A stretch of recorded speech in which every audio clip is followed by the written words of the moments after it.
आज की जो कहानी है वो एक कविता के ही रूप में है, उन पुराने दिनों को याद करने के लिए जो शायद बहुत लोगों ने जी तो है, लेकिन अब वह सिर्फ यादें बनकर रह गई हैं।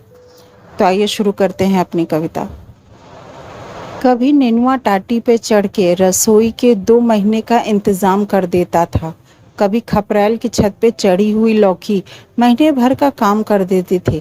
कभी बैसाख में दाल और भतुआ से बनाई सूखी कोहड़ौरी सावन भादों की सब्जी का खर्चा निकाल देते थे।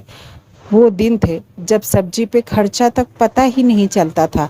देसी टमाटर और मूली जाड़े के सीजन में भौकाल साथ आते थे, लेकिन खिचड़ी आते आते उनकी इज्जत घर जमाई जैसी हो जाती थी। तब जीडीपी का अंक गणितीय करिश्मा नहीं था।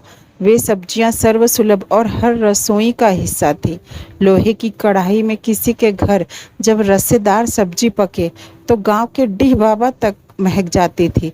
धुआं एक घर से निकला ही नहीं तो आग के लिए लोग चिपरी लेके दौड़ पड़ते थे। संध्या के समय रेडियो पे चौपाल और आकाशवाणी के सुलझे हुए समाचारों के दिन रुखसत लेता था। रातें बड़ी होती थी तो द्वार पर कोई पुरनिया आल्हा छेड़ देता था तो मानो कोई सिनेमा चल गया हो। किसान लोगों में कर्ज का फैशन नहीं था। फिर बच्चे बड़े होने लगे, बच्चियां भी बड़ी होने लगी। बच्चे सरकारी नौकरी पाते ही अंग्रेजी इत्र लगाने लगे। बच्चियों के पापा सरकारी दामाद में नारायण का रूप देखने लगे। किसान क्रेडिट कार्ड डिमांड और ईगो का प्रसाद बन गया।